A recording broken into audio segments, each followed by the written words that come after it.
Selamat pagi pemirsa, Lingkar Pagi edisi Selasa 24 Juni 2025 kembali hadir menemani Anda. Beragam berita aktual dari seluruh Nusantara akan hadir dalam 60 menit ke depan bersama saya Anita Nawang. Berikut Lingkar Pagi selengkapnya.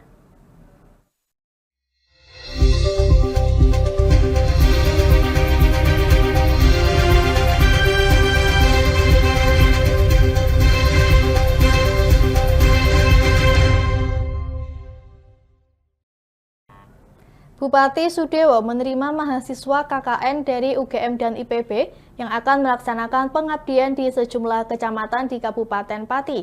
Ia berharap mereka dapat mendampingi program pertanian dan pendidikan karakter di daerah.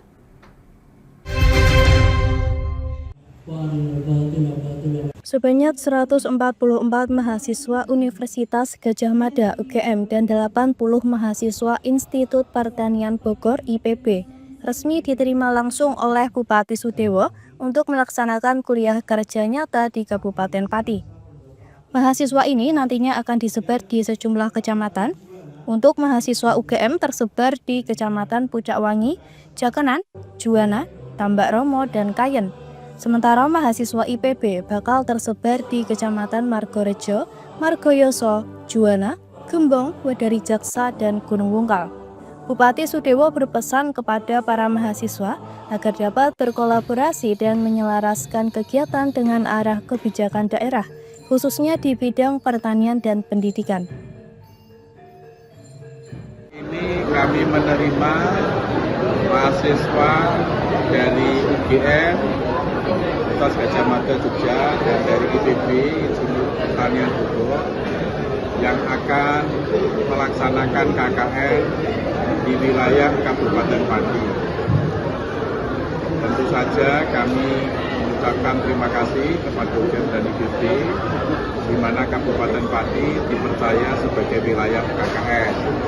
Harapan kami nanti para peserta bisa mensinkronkan, bisa berkolaborasi dengan kebijakan-kebijakan yang saya ambil, utamanya adalah soal pendidikan, soal pertanian yang 10 ton bisa berikan, itu juga tolong dikawal juga. Maka nanti selain pendamping KKN dari para dosen UGM dan IPB, akan saya minta dari dinas pemerintah Kabupaten Pati yang terkait untuk selalu melakukan monitoring dan pendampingan.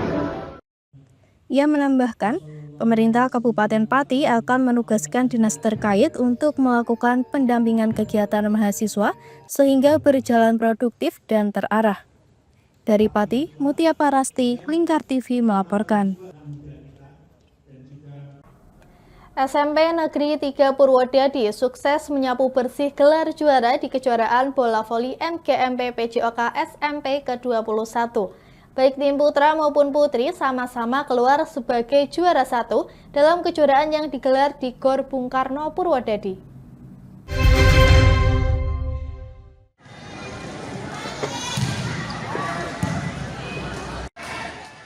Kejuaraan bola voli MGMP PJOK SMP ke-21 diikuti oleh 72 tim dari berbagai SMP negeri se-Kabupaten Grobogan yang terbagi menjadi 40 tim putra dan 32 tim putri.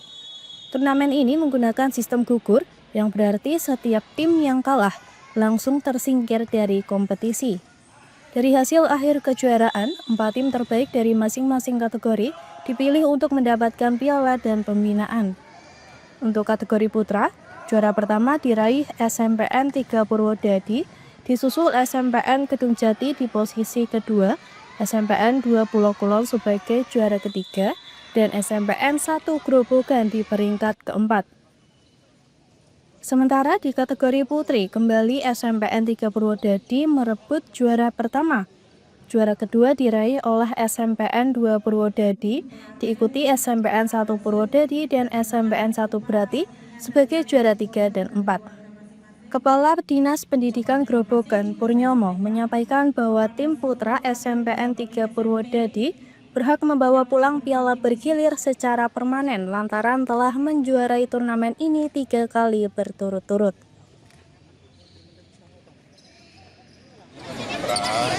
seperti Purwodadi.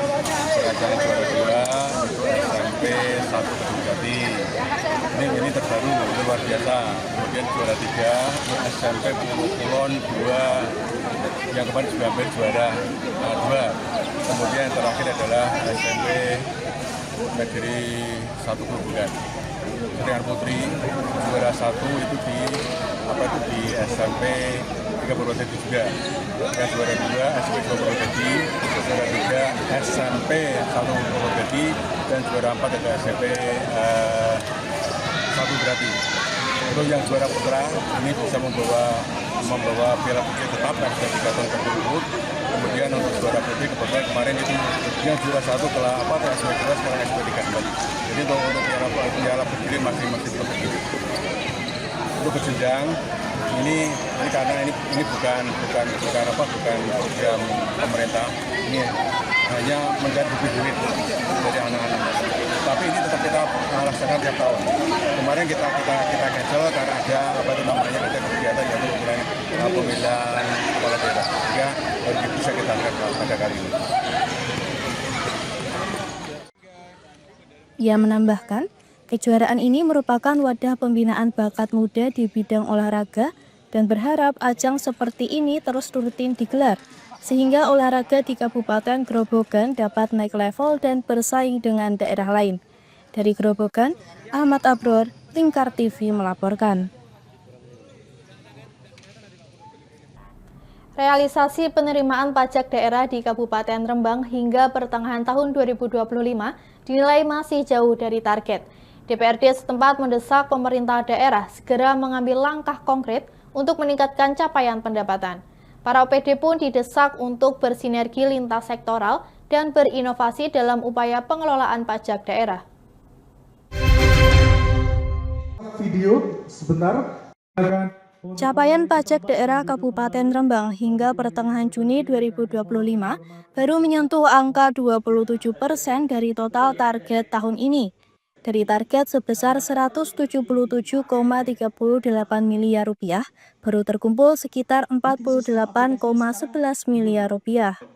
Anggota Komisi 2 DPRD Rembang dari Partai Golkar Mariono menyayangkan rendahnya capaian tersebut. Ia mendorong pemerintah daerah untuk lebih serius mengejar target dengan metode yang lebih efektif. Saat ini sudah memasuki semester pertama, namun realisasi pajak masih jauh dari harapan. Pemerintah daerah diminta untuk lebih aktif dan fokus dalam mengejar target pendapatan.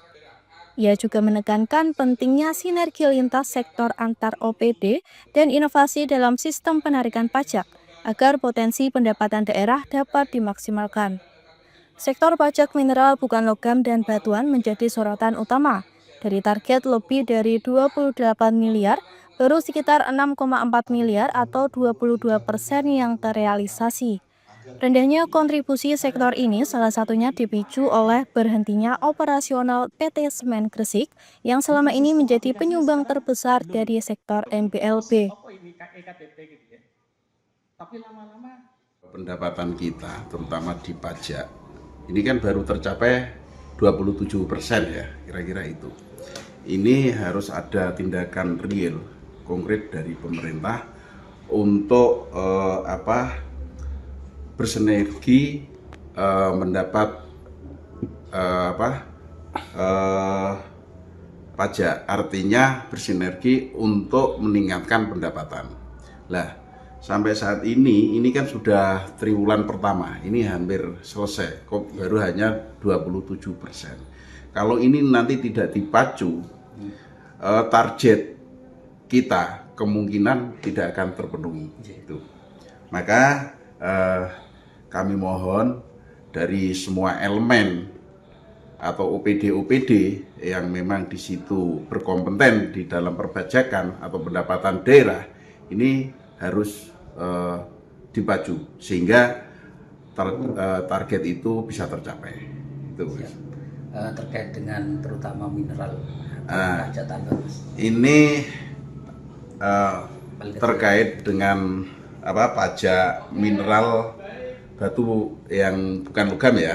Nah, ini memang terkendala dengan adanya kemacetan salah satu BUMN yang ada di Kabupaten Rembang, yaitu semen. Nah, dalam hal ini kemarin informasi dari Pak Bupati memang sudah ada koordinasi tapi belum ada ditemu. Nah, ini memang sangat merugikan masyarakat Rembang. Tapi di sisi lain kita memang harus bisa kita bisa untuk saling mengingatkan. Nah, benarannya gimana? Nah, ini karena imbas dari itu kita berkurang dalam MBLB ini. Tuh. Ia menambahkan pemerintah tidak boleh bergantung pada satu sumber pendapatan saja. Ia pun mendesak langkah strategis dan terukur untuk memperkuat fondasi fiskal daerah secara menyeluruh. Ia juga berharap pemerintah daerah segera melakukan evaluasi dan inovasi dalam menggali potensi pajak, agar target penerimaan dapat tercapai sesuai waktu yang ditentukan. Dari Rembang, Fikirio Lingkar TV melaporkan. Sistem aplikasinya sekarang ektp gitu ya. Seorang anak berusia 10 tahun di Rembang, Jawa Tengah memiliki bakat luar biasa dalam salto. Keahliannya itu menjadikannya pemain ketoprak handal yang sudah bergabung dengan grup ketoprak profesional. Seperti apa kisahnya? Berikut liputannya untuk Anda.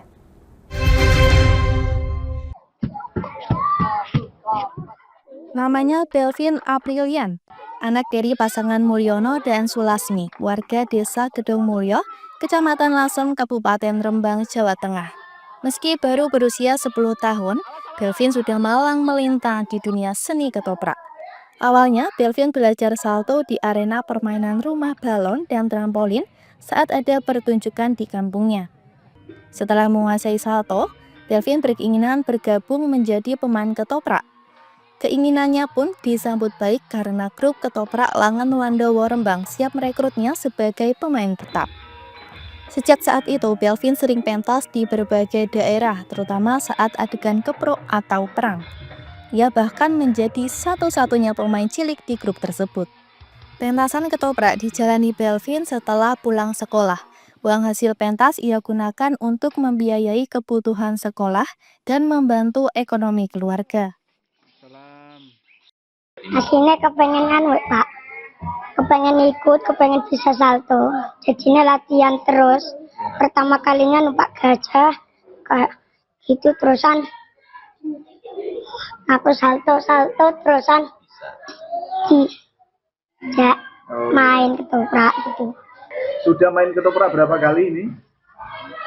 Sudah ada 15 kali. 15 kali. Ya. Adik uangnya buat apa? Kalau dapat bayaran dari ketoprak? Buat beli buku sama korpak, terusan sepatu, harus sama pensil, menggaris, sama sepeda. Ditabung juga nggak? Ya. Orang tua Belvin selalu mendampingi tiap kali pentas ketoprak. Tidak hanya menyiapkan kostum, tetapi ibunya turun langsung merias wajah Belvin sebelum pentas. Ya, saya boleh aja dia ya yang minta sendiri suka. Tuh. Ini berarti kalau pas tanggapan pentas ya dampingi Pak ya? Dampingi terus sama ibunya, adik sama ibunya. Ikut? Ikut. Dikombong pas pentas atau ya. Rias gitu? Rias, kalau dulu yang rias itu kan yang riasnya teman-temannya yang ikut keprok itu. Sekarang ibunya. Kalau ibunya kalau nggak ikut, saya lemparkan sama temannya, saya nggak bisa ngerias. Saya doakan pokoknya jagalah, pokoknya kesehatannya itu perlu dijaga terus pokoknya. Kesehatan ya, terus nggak tahu ya besok kalau dia pengen terus pengen jadi ketoprak ya nggak apa-apa. Kalau ceritanya pindah ke selain ketoprak ya nggak apa-apa. Yang penting itu sama orang tua itu pokoknya itu nggak lupa gitu pokoknya. Pihak SDN 1 Sumber Kirang Lasem, tempat Belvin bersekolah, juga memberikan dukungan penuh. Ketika Belvin mengajukan izin untuk manggung atau terkadang terlambat masuk sekolah setelah pentas malam, pihak sekolah memakluminya. Namun Belvin tetap diingatkan bahwa pendidikan adalah prioritas utama. Terus saya beri semangat, ya pokoknya semangat Mas Kevin. Tapi jangan lupa untuk tetap aktif bersekolah, karena sekolah itu mengembangkan karakter, mengembangkan ilmu, pengembangan ya sikap dan moralitas, itu harus dasarnya harus dari sekolah. Tetap semangat dalam mengikuti pengembangan bakat di luar sekolah, yaitu bergabung dengan ketoprak. Harus disyukuri bisa bergabung dengan ketoprak dan dipercaya, dan ternyata Mas Belvin banyak banyak panggilan. Jadi saya berikan izin, cuma guru kelasnya saya beritahu untuk mengetahui dan bimbingan di luar jam itu bisa penambahan jam pelajaran. Gitu, nah, tetap saya motivasi dengan sebaik mungkin. Keterampilan salto Belvin terus dipantau oleh pihak sekolah. Selain dunia seni, nantinya ia juga akan diarahkan untuk mencoba peruntungan di dunia atlet olahraga senam lantai. Dari Rembang, Vicky Rio, Lingkar TV melaporkan. Pemirsa, kita akan berjumpa lagi usai jeda pariwara berikut ini. Tetaplah bersama kami.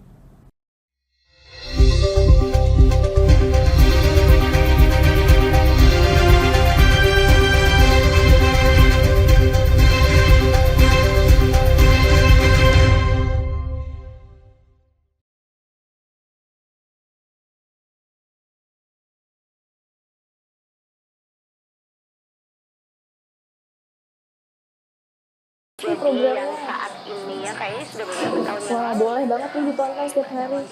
Meanwhile,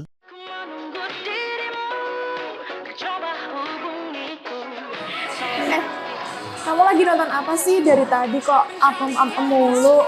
Ini loh lagi nonton program Cantik Sehat di Lingkar TV. Bagus banget sih programnya.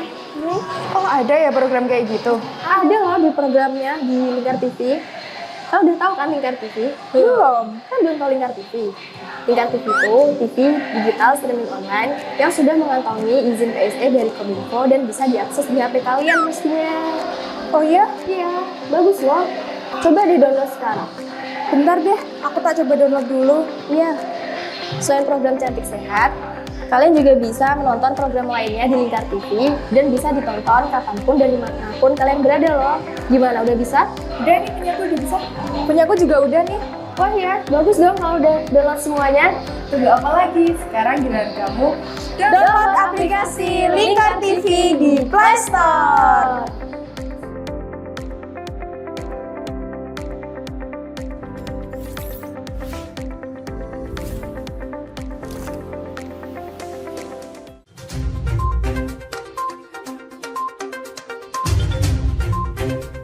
Merangkum semua peristiwa sebagai berita yang penuh fakta.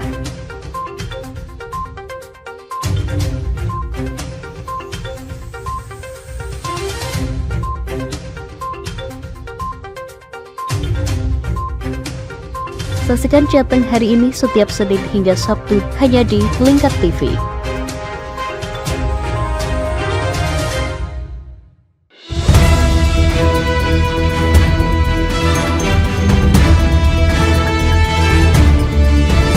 Menemani pagi Anda dengan menyajikan berita nasional dan regional yang dikupas secara akurat dan aktual untuk awali hari. Dalam Lingkar Pagi, setiap Senin hingga Sabtu jam 8 pagi hanya di Lingkar TV.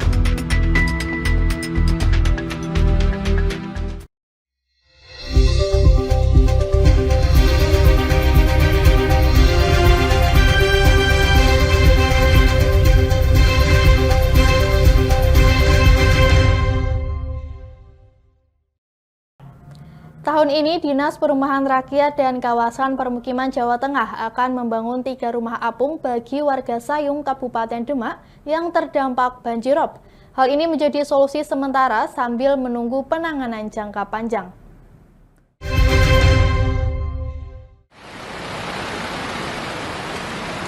Upaya mitigasi ini menjadi salah satu solusi bagi warga Sayung yang hingga kini masih terdampak banjirop dan belum mendapatkan penanganan tuntas.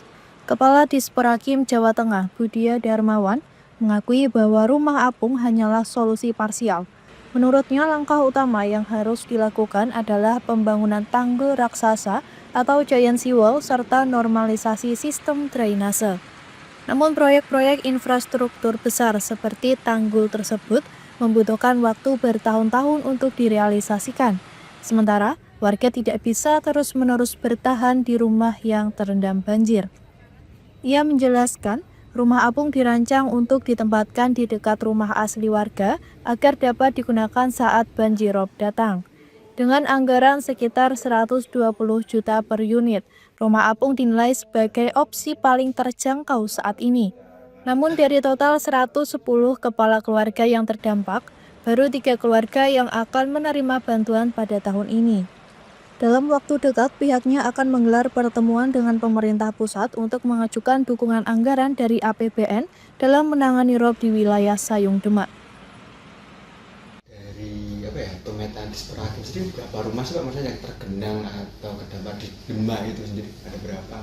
Nah itu tadi data yang tadi 101 itu ya? 110 itu data dari mereka, dari Pemkab. Dari Pemkab. Nah itu memang yang perlu penanganan. Sebenarnya ada 1-2 yang sudah ditangani. Jadi gini, dulu kan memang repotnya dulu penanganannya sebenarnya bukan baru kali ini baru menangani, tidak. Dari dulu itu sudah menangani dengan membuat rumah model panggung, dengan ada yang pertama ada yang model penaikan tanah Juruk ya. Dasar. Nah, kemudian ada juga yang sudah harus dilakukan peninggian dengan rumah panggung. Nah, tapi bersamaan waktu itu mulai naik turun kan dinamis itunya, robnya. Kadang ya turun, mungkin juga pas waktu itu eksekusi ya lagi agak rendah, ini mulai naik lagi. Sehingga yang dulu sudah ditangani pun itu sekarang jadi masalah lagi karena sudah mulai tenggelam. Kadang-kadang ketika pada saat waktu-waktu tertentu naik, tingkat robnya tinggi, itu yang sebenarnya awalnya tidak kena, dia karena sudah ditinggikan, dia mulai kena. Nah, sehingga sebenarnya masyarakat pada titik kesimpulan lebih mending apung kan, karena sudah ada penanganan apung, mending apung. Jadi nanti kalau naik ya ikut naik, kalau turun ikut turun. Nah kalau panggung, ya dia sewaktu dibuat kan pasti memang tidak tinggi ya dia. Tapi ketika airnya naik ya dia kena, akhirnya masalah lagi. Makanya masyarakat bilangnya kayak ngontrak beli rumah di sana Pak. Tiap tahun ngeluarin uang soalnya. Nah ya itu ya bisa disadari lah kita setelah melihat Mbak. Dari Kota Semarang, Rizky Syahrul, Lingkar TV melaporkan. Pemerintah Kota Semarang menggelar Jambore Kelompok Sadar Wisata atau Pokdarwis 2025 di Taman Seleko. Acara ini diikuti Pokdarwis dari berbagai wilayah di Kota Semarang.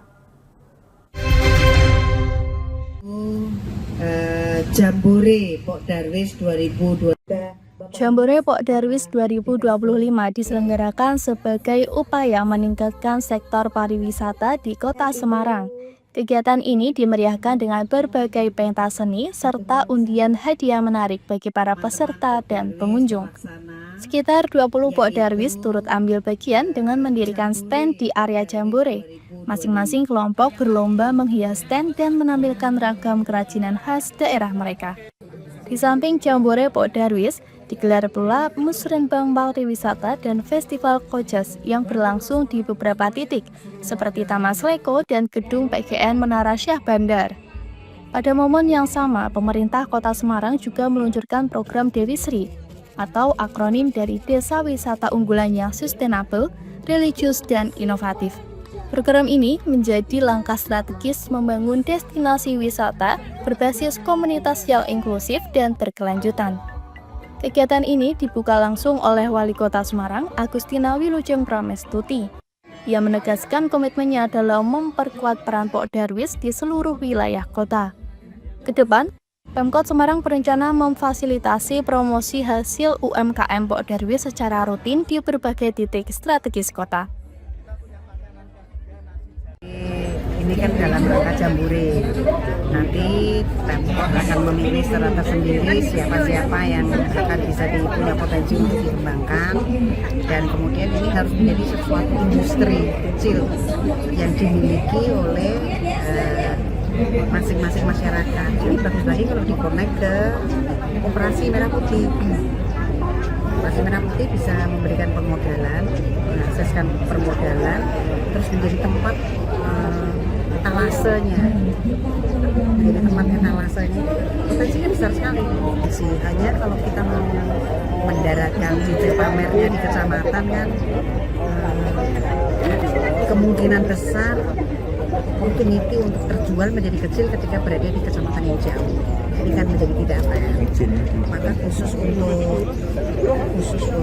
UMKM ini, khusus untuk hasilnya Pok Darwis ini, itu akan kita buatkan kayak pameran bersama di titik-titik di tengah kota. Ini juga suatu identifikasi supaya kita bisa meningkatkan pertumbuhan ekonomi. Dan begini kan bakul-bakul orang nengok ke sini, senang sih. Apakah ada bantuan dana Bu ke depannya ke Pok Darwis ini? Bantuan dana kok dari Pemkot tidak ya. Kemarin ada bergulir sekitar 4 miliar 1 tahun juga tidak bisa tumbuh karena mungkin proses pemberiannya juga belum sesuai. Nah mungkin nantinya akan menjadi baik jika itu melalui lembaga keuangan langsung kepada pengrajinnya. Nah pengrajinnya itu adalah Pok Darwis. Maka apa hasil kerajinan yang memiliki nilai ekonomi itu nanti akan diadvokasi oleh teman-teman di lembaga keuangan. Sementara itu, Ashar, Ketua Pok Darwis Dewi Kiranti Kecamatan Semarang Tengah, berharap pemerintah dapat terus memberikan perhatian khusus bagi Pok Darwis sehingga dapat meningkatkan daya tarik pariwisata di Kota Atlas. Ini dari Pok Darwis Dewi Kiranti, Kelurahan Purwodinatan, Kecamatan Semarang Tengah. Yang karena potensi Pok Darwis Dewi Kiranti ini kan di pecinan, Mas. Juga ada kaum Koja, juga ada Jawa. Jadi ada 3 etnis yang ada di sini. Ada 4 etnis, ada Arab juga. Dari sini keunggulan kami di Pok Darwis ini yang kita tunjukkan adalah budaya-budaya dan seni yang ada di wilayah Pok Darwis Dewi Kiranti, Kelurahan Purwodinatan. Terutama di Masjid Jami Pekojan, yaitu kaum Mujarat, dan juga ada Arab, juga bangsa Arab. Ada lagi wayang potehi atau Senen Takeshi juga dari pecinan. Ada lagi yang namanya bubur India juga dari kaum Mujarat juga. Yang di sini yang paling sering aktivitas yaitu di Gebion Bustaman. Itu potensi dari dari komunitas orang kampung Bustaman yang melaksanakan kegiatan setiap menjelang puasa. Itu yang itu, salah satunya itu. Makanya di sini ada kuliner nasi ramban, ada bubur India, gulai Bustaman, ada buah bidara, dan ada lumpia dan sebagainya. Ya, harapan kami pemerintah bisa mensupport Pok Darwis yang ada di Kota Semarang, terutama tentang pariwisata. Karena pariwisata tanpa didukung oleh pemerintah, kita mungkin bisa berkembang, kan gitu. Karena dorongan dari pemerintah inilah Pok Darwis dari beberapa daerah bisa tumbuh, karena dengan semangat adanya jambore kayak gini, perkumpulan semua untuk berkompetisi dalam arti untuk demi kemajuan bersama, meningkatkan pariwisata di Kota Semarang. Itu harapan kami, support dari pemerintah aja untuk lebih intens lagi lah. Dari Kota Semarang, Syahril Muadz, Lingkar TV melaporkan. Banjir rob yang melanda jalur nasional Pantura Demak, Jawa Tengah belum menunjukkan tanda-tanda surut. Genangan setinggi 50 cm di jalan penghubung Semarang-Surabaya itu kerap menyebabkan kendaraan terperosok ke bibir saluran dan mengakibatkan kemacetan lalu lintas.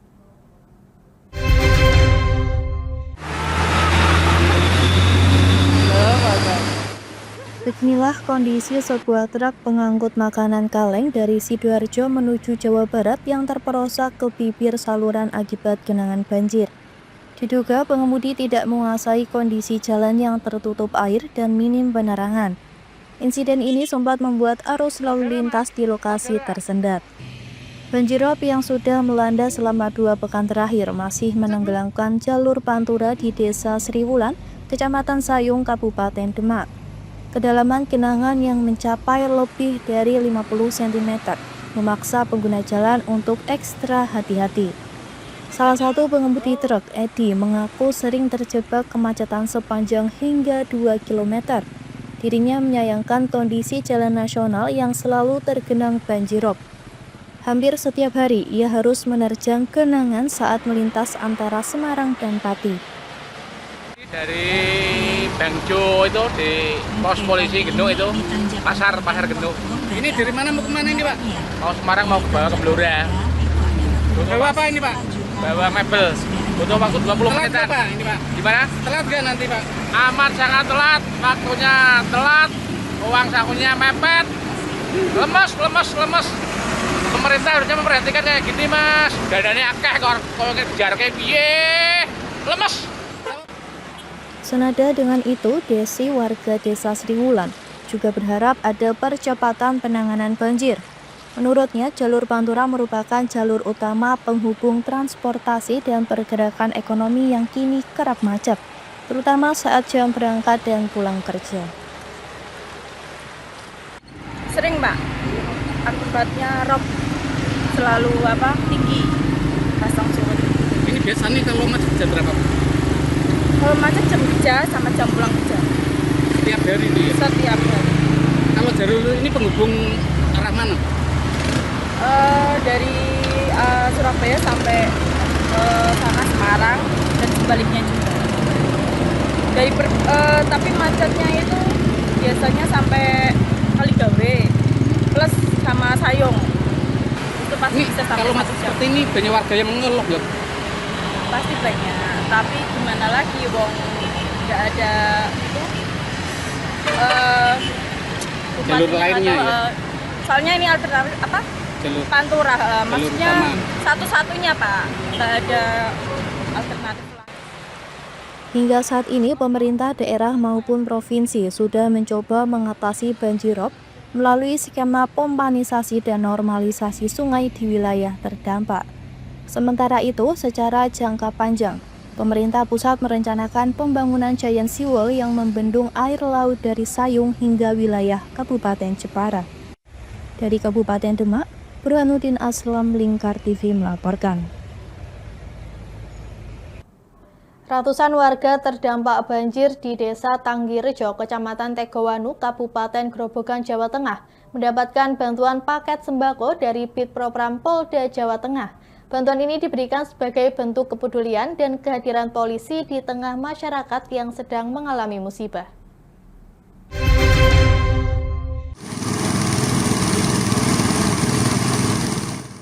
Sebanyak 110 paket sembako disalurkan langsung ke lokasi terdampak banjir oleh jajaran Bid Propram Polda Jawa Tengah.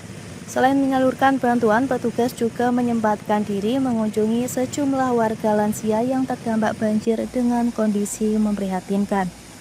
Bantuan ini juga menjadi bagian dari rangkaian peringatan Hari Bayangkara ke-79, sekaligus bentuk nyata kepedulian Polri terhadap kondisi sosial masyarakat. Sejumlah warga mengaku senang dan terbantu dengan bantuan yang diberikan. Sejak banjir melanda, mereka sudah 2 kali menerima bantuan dari pihak kepolisian. Ya, jadi Assalamualaikum warahmatullahi wabarakatuh. Kami dari Bid Propam Polda Jateng sore hari ini mengunjungi saudara-saudara kita yang berada di Dusun Kedungwungu, Desa Tanggirejo, Kecamatan Teguan, Kabupaten Grobogan. Seperti kita ketahui bahwasanya beberapa hari yang lalu dusun ini ditimpa musibah, yaitu berupa banjir yang terdampak itu kurang lebih ada 110 kepala keluarga yang ada di sini. Ya, kami dari Bid Propam Polda Jateng mencoba untuk hadir di sini dalam rangka ikut meringankan beban dari saudara-saudara kita yang ada di desa ini. Mudah-mudahan dengan kehadiran kita ini bisa ikut mengurangi beban dari saudara-saudara kita yang ada di sini. Dan ada berapa bantuan yang diberikan, Dok? Kurang lebih ada 110 yang kita berikan berupa bingkisan sembako. Nah, mudah-mudahan ini ada manfaatnya lah, sedikit mengurangi beban dari saudara-saudara kita. Ini sebagai wujud kedekatan Polri dengan warga. Ya, ini pun sebagai wujud kedekatan Polri, bahwasanya Polri hadir di tengah-tengah masyarakat ketika masyarakat membutuhkan. Mungkin itu pesannya.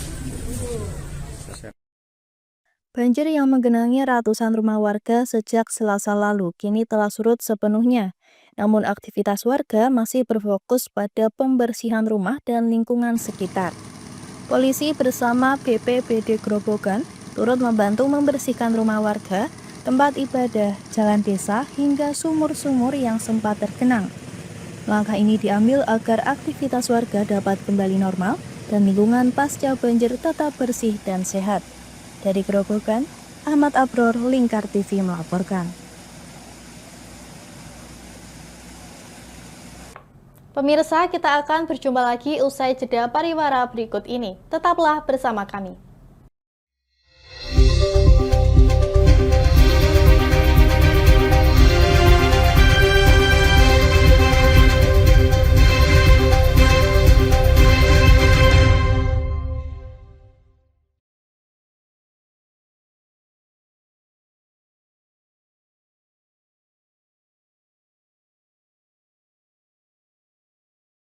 Program saat ini ya kayaknya sudah beberapa tahun. Wah, boleh banget nih ditonton setiap hari.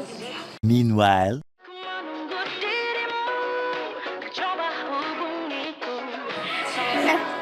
Kamu lagi nonton apa sih dari tadi kok apem-apem mulu?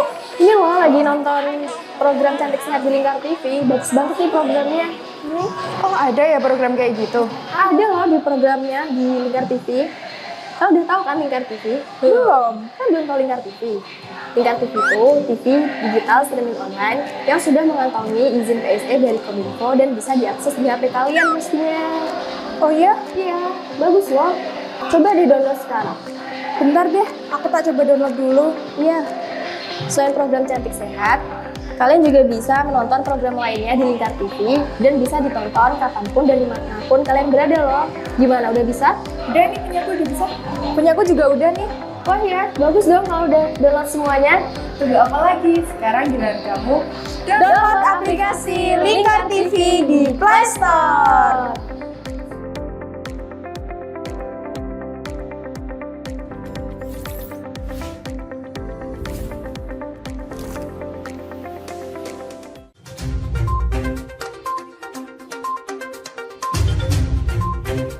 Merangkum semua peristiwa sebagai berita yang penuh fakta.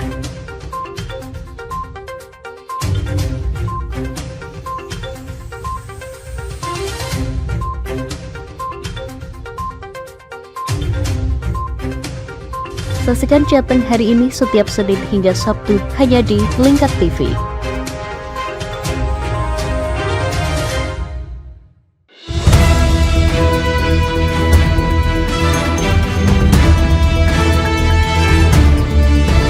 Menemani pagi Anda dengan menyajikan berita nasional dan regional yang dikupas secara akurat dan aktual untuk awali hari. Dalam Lingkar Pagi, setiap Senin hingga Sabtu jam 8 pagi hanya di Lingkar TV.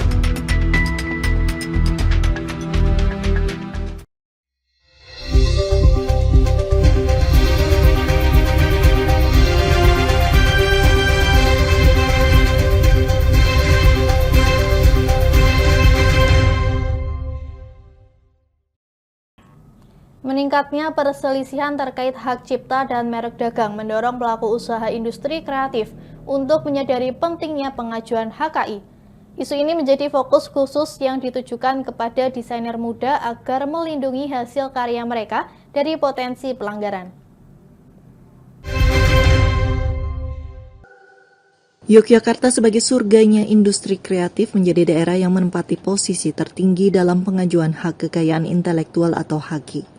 Bahkan hingga bulan Mei 2025 tercatat ada sebanyak hampir 5.000 pengajuan HAKI di seluruh DIY yang didominasi hak cipta dan merek dagang.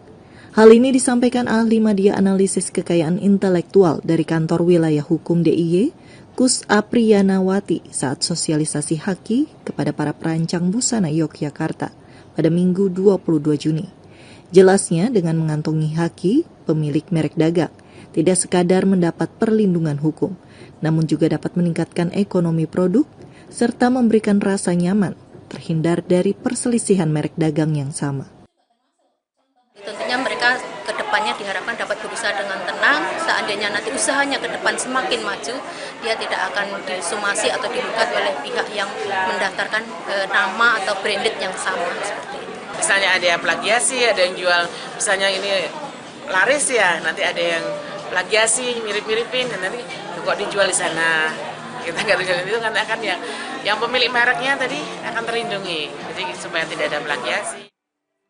Sementara itu, perancang busana senior asal Yogyakarta, Lia Mustafa, menaruh harapan besar agar para desainer muda Yogyakarta sadar akan pentingnya pengajuan haki untuk melindungi hak cipta dan merek dagang mereka. Ketika seseorang baru memulai sebuah usaha, sudah diberi bekal bahwa ketika kita pertama kali membranding brand kita, harusnya sudah mulai ditelaah apakah brand kita ini sudah cukup aman ataukah belum aman, dalam artian apakah ada orang lain yang sudah menghak ciptakan atau menghakikan brand tersebut atau belum. Adapun pendaftaran haki secara kolektif bagi pelaku industri kreatif di Yogyakarta dilaksanakan melalui Balai Pengelola Kekayaan Intelektual. Pada tahun 2025 ini sedikitnya tersedia 50 kuota untuk pengajuan haki gratis khusus bagi UMKM. Dalam rangka memperingati Hari Bayangkara ke-79, Polresta Malang Kota menyelenggarakan kejuaraan sepak bola amputasi di lapangan luar Stadion Gajayana. Kegiatan ini bertujuan menjaring bibit atlet serta memberi panggung bagi penyandang disabilitas untuk menunjukkan bakatnya di bidang olahraga. Sebanyak 6 tim dari berbagai daerah di Jawa Timur mengikuti kejuaraan sepak bola amputasi yang digelar di lapangan luar Stadion Gajayana, Kota Malang, Jawa Timur, Minggu 22 Juni. Kejuaraan sepak bola amputasi Kapolresta Malang Cup ini digelar untuk menyambut Hari Bayangkara ke-79. Wali Kota Malang, Wahyu Hidayat, mengapresiasi kejuaraan sepak bola amputasi ini. Ia mengatakan kejuaraan ini sebagai bentuk perhatian dari pihak Polresta Malang Kota serta Pemkot Malang dalam mengangkat bakat penyandang disabilitas. Tak hanya itu, kejuaraan ini juga sebagai ajang untuk menjaring bibit atlet sepak bola amputasi serta persiapan tim dalam menyambut kejuaraan Piala Menpora mendatang. Adalah sebagai bentuk perhatian dari Kapolresta, pemerintah Kota Malang, DPRD Kota Malang juga terkait dengan kegiatan-kegiatan yang memang dilakukan oleh teman-teman yang mempunyai yang dari sekolah amputasi. Mereka selalu ada jenjang-jenjang dalam rangka kejuaraan-kejuaraan. Di tingkat lokal ada, tingkat regional ada, dan tingkat nasional. Sampai dengan ada Piala Menpora. Harapannya dengan Piala Kapolresta ini sudah menjadi bekal. Pemerintah Kota Malang juga secara khusus menyiapkan tempat berlatih untuk pemain sepak bola amputasi di lapangan luar Stadion Gajayana. Adapun klub Persama Malang menjadi juara setelah mengalahkan Persait Jember dengan skor 2-1. Selain mendapatkan trofi, masing-masing juara juga menerima uang pembinaan. Deputi Diseminasi dan Media Informasi Kantor Komunikasi Kepresidenan atau PCO, Nodi Valdrino, memastikan harga menu program makan bergizi gratis tidak terdampak konflik Iran-Israel. Ia menjelaskan bahan makanan dalam menu MBG seluruhnya berasal dari produk pangan lokal, sehingga aman dari gejolak harga global. Deputi Diseminasi dan Media Informasi Kantor Komunikasi Kepresidenan (PCO) Nodi Valdrino mengatakan, harga menu makan bergizi gratis MBG tidak akan terpengaruh konflik antara Iran dan Israel yang dikhawatirkan berujung pada naiknya harga pangan. Dalam konferensi pers di Jakarta Minggu 22 Juni, Nodi mengatakan menu MBG berasal dari bahan pangan lokal yang tersedia di sekitar Satuan Layanan Pemenuhan Gizi SPPG. Oleh sebab itu, harga bahan pangan untuk menu MBG tidak terlalu terpengaruh konflik global. Dari awal, MBG selalu mengedepankan produk-produk yang ada di sekitaran SPPG yang berada di area tersebut. Jadi saya rasa ini sudah menjadi bagian dari mitigasi, dari perencanaan, ketidakpastian global yang sudah diprediksi akan terjadi oleh Bapak Presiden. Ia pun berharap produk lokal Indonesia semakin berjaya dan swasembada pangan tercapai dengan baik, guna mendukung berjalannya program makan bergizi gratis. Perayaan Puncak Hari Ulang Tahun ke-498 Jakarta berlangsung meriah di Lapangan Banteng, Jakarta pada Minggu 22 Juni dengan pertunjukan seni dan musik. Di hadapan warga, Gubernur Jakarta Pramono Anung menegaskan komitmennya untuk menjadikan Jakarta lebih aman, nyaman, estetis, dan mudah diakses bersama seluruh jajaran pemerintahannya. Puncak Hari Ulang Tahun Jakarta ke-498 dimeriahkan oleh sejumlah pertunjukan seni dan musik di Lapangan Banteng, Jakarta Minggu 22 Juni. Dalam acara yang dipadati warga tersebut, Gubernur Jakarta Pramono Anung mengatakan bersama timnya akan bersungguh-sungguh membuat Jakarta lebih aman, nyaman, indah, dan mudah dijangkau. Untuk itu ia berjanji untuk mengatasi kemacetan Jakarta dengan menerapkan Trans Jabodetabek. Pram juga memastikan akan mengatasi kekurangan air bersih serta banjir yang dialami warga Jakarta. Persoalan air bersih, mudah-mudahan di tahun 2029 seluruh warga Jakarta sudah bisa mendapatkan 100% air bersih. Dan kami akan bekerja sungguh-sungguh untuk itu. Selain itu, persoalan banjir, mulai bulan depan kami sudah mengeluarkan penlok untuk melakukan normalisasi Sungai Ciliwung. Menurut Pramono, untuk mewujudkan langkah-langkahnya, pihaknya memerlukan dukungan dari seluruh warga Jakarta agar permasalahan-permasalahan Jakarta tersebut bisa diselesaikan dengan segera.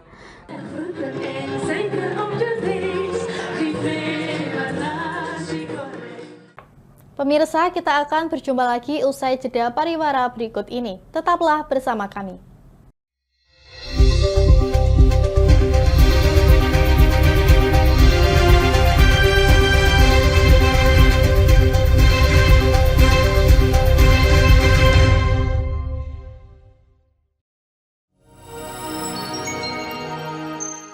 Selain si retinol ini, kalau gitu ngomongin retinol, apa sih dok sebenarnya retinol itu?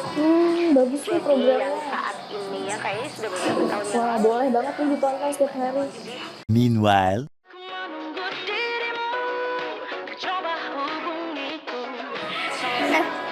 Kamu lagi nonton apa sih dari tadi kok apem-apem mulu? Ini loh lagi nonton program Cantik Sehat di Lingkar TV. Bagus banget sih programnya. Oh ada ya program kayak gitu? Ada loh di programnya di Lingkar TV. Kau udah tahu kan Lingkar TV? Belum. Kan belum tahu Lingkar TV. Lingkar TV itu TV digital streaming online yang sudah mengantongi izin PSE dari Kominfo dan bisa diakses di HP kalian mestinya. Oh iya? Iya, bagus loh. Coba di-download sekarang. Bentar deh, aku tak coba download dulu. Iya. Selain program Cantik Sehat, kalian juga bisa menonton program lainnya di Lingkar TV dan bisa ditonton kapanpun dan dimanapun kalian berada loh.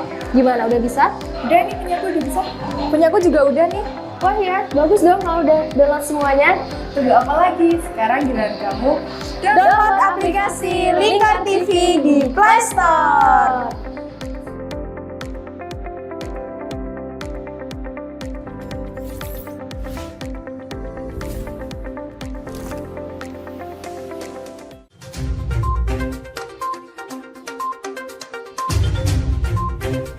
Merangkum semua peristiwa sebagai berita yang penuh fakta.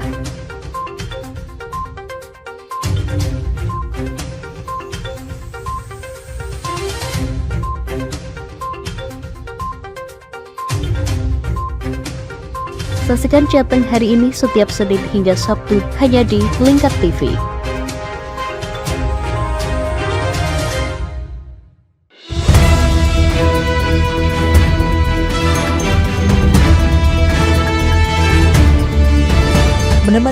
Anda dengan menyajikan berita nasional dan regional yang dikupas secara akurat dan aktual untuk awali hari. Dalam Lingkar Pagi, setiap Senin hingga Sabtu jam 8 pagi hanya di Lingkar TV.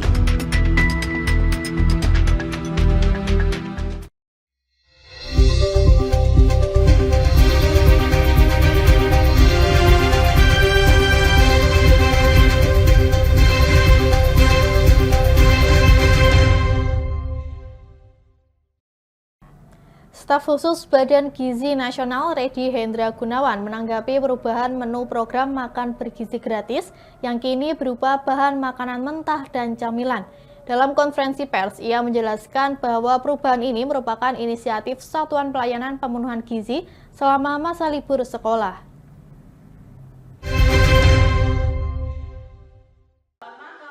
Menu makan bergizi gratis atau MBG oleh salah satu satuan pelayanan pemenuhan gizi SPPG diketahui diubah menjadi bahan makanan mentah ataupun camilan. Menanggapi hal ini, staf khusus Badan Gizi Nasional BGN, Redi Hendra Gunawan mengatakan pemberian bahan mentah tersebut merupakan inisiatif SPPG di Tangerang Selatan. Menurutnya, SPPG tersebut sengaja menjadikan bahan mentah ataupun camilan sebagai menu MBG, menyesuaikan kondisi siswa yang sedang libur sekolah. Ditemui dalam konferensi pers di Jakarta Minggu 22 Juni, ia mengaku pihaknya belum memiliki kebijakan khusus terkait menu MBG pada saat libur sekolah. Ya, jadi hari ini para siswa penerima manfaat itu sudah menjalani libur sekolah begitu ya. Dan itu kemudian kami akan coba desainkan. Nah, kan tetapi sebetulnya Badan Gizi Nasional sudah melakukan uji coba ya pada saat libur sekolah, kami juga tetap memberikan makan bergizi gratis. Sementara itu, ibu hamil dan menyusui tidak terdampak perubahan menu makan bergizi gratis seperti anak sekolah.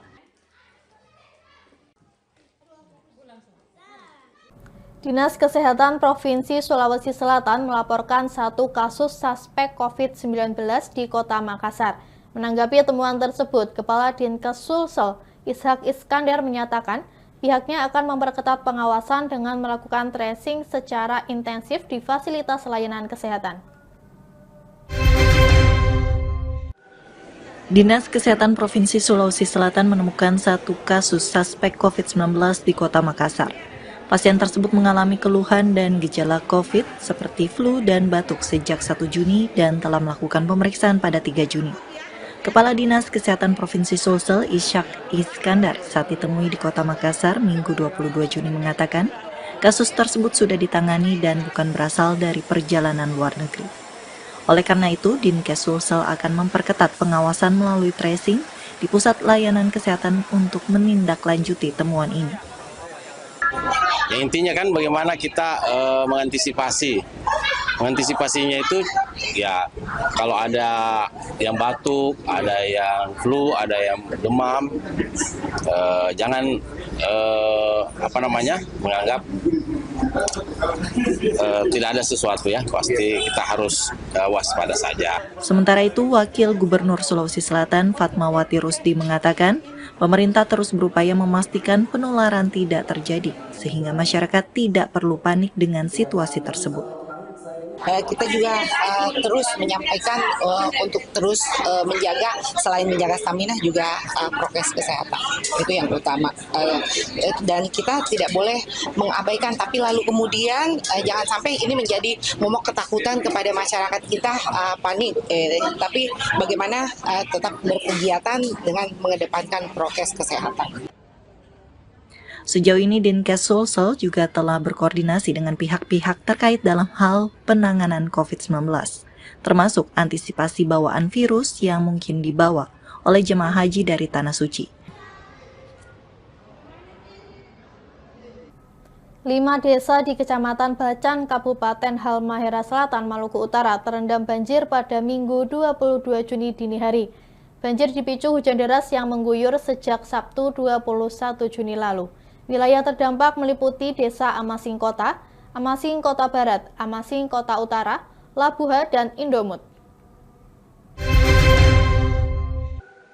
Sebanyak 5 desa di Kabupaten Halmahera Selatan, Provinsi Maluku Utara dilanda banjir pada Minggu 22 Juni. Akibat curah hujan dengan intensitas tinggi yang mengguyur wilayah itu sejak Sabtu 21 Juni. 5 desa di Kecamatan Bacan yang terdampak banjir meliputi Desa Labuha, Desa Amasing Kota, Desa Amasing Kota Utara, Desa Amasing Kota Barat, dan Desa Indomut. Selain intensitas hujan yang tinggi, banjir juga terjadi akibat adanya kiriman air dari Kali Inggoy yang meluap masuk ke permukiman, sehingga menyebabkan rumah warga dan jalan raya terendam banjir setinggi 1 meter. Bupati Halmahera Selatan Hasan Ali Basam Kasuba mengatakan, banjir yang terjadi kali ini merupakan kejadian yang paling parah di wilayah itu. Meski kondisi air sudah mulai berlangsung surut, Pemkab Halmahera Selatan bersama TNI dan Polri tetap bersiaga di lokasi terdampak, mengingat wilayah itu masih diguyur hujan. Di sisi lain, Basam Kasuba menambahkan sebanyak 2.430 jiwa dari 640 kepala keluarga diungsikan ke 8 lokasi pengungsian. Kami berharap ini juga menjadi perhatian tidak hanya kami di kabupaten tapi juga provinsi dan juga pemerintah pusat, karena ini terjadi bukan cuma di sini ya, hampir di beberapa titik di Maluku Utara, dan ini terjadi yang paling besar dan paling luas di Halmahera Selatan. Jadi sekali lagi mudah-mudahan ini bisa segera kita tangani bersama, kita tuntaskan, mencari penyebab utamanya dan bisa kita bereskan supaya kemudian tidak terjadi kejadian yang sama di hari yang kedepannya. Untuk kondisi cuaca di wilayah Maluku Utara dalam beberapa hari terakhir mengalami tingkat intensitas hujan yang cukup tinggi hingga pada tanggal 21 2022 kemarin mencapai puncaknya. Hal itu disebabkan oleh adanya area tekanan rendah sehingga menyebabkan adanya konvergensi stasiun line yang menyebabkan pertumbuhan awan konvektif sangat meningkat di wilayah Maluku Utara. BMKG Ternate juga mengimbau kepada masyarakat di Maluku Utara agar tetap waspada karena potensi cuaca ekstrim masih terjadi hingga 3 hari ke depan. Polresta Banda Aceh menangkap pelaku TPPO yang selama ini menjadi buron. Perempuan berinisial RH berusia 55 tahun tersebut menjual seorang gadis Aceh di Malaysia. Pelaku ditangkap di Bandara Sultan Syarif Kasim II Pekanbaru saat hendak berangkat ke Malaysia.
Sudah kita tetapkan sebagai tersangka dan DPO dari bulan Januari. Mereka melarikan diri, menghilang, dan teridentifikasi. Kita mendapat informasi dia ada di Pekanbaru dan akan terbang ke Kuala Lumpur, Malaysia. Kalau warga Loksmawi, Batu Pati. Demikian Lingkar Pagi kali ini. Jangan lupa saksikan Lingkar Siang setiap Senin sampai Sabtu pukul 13 waktu Indonesia Barat hanya di Lingkar TV. Saya Anita Nawang mewakili kru yang bertugas pamit undur diri. Selamat pagi dan selamat beraktivitas.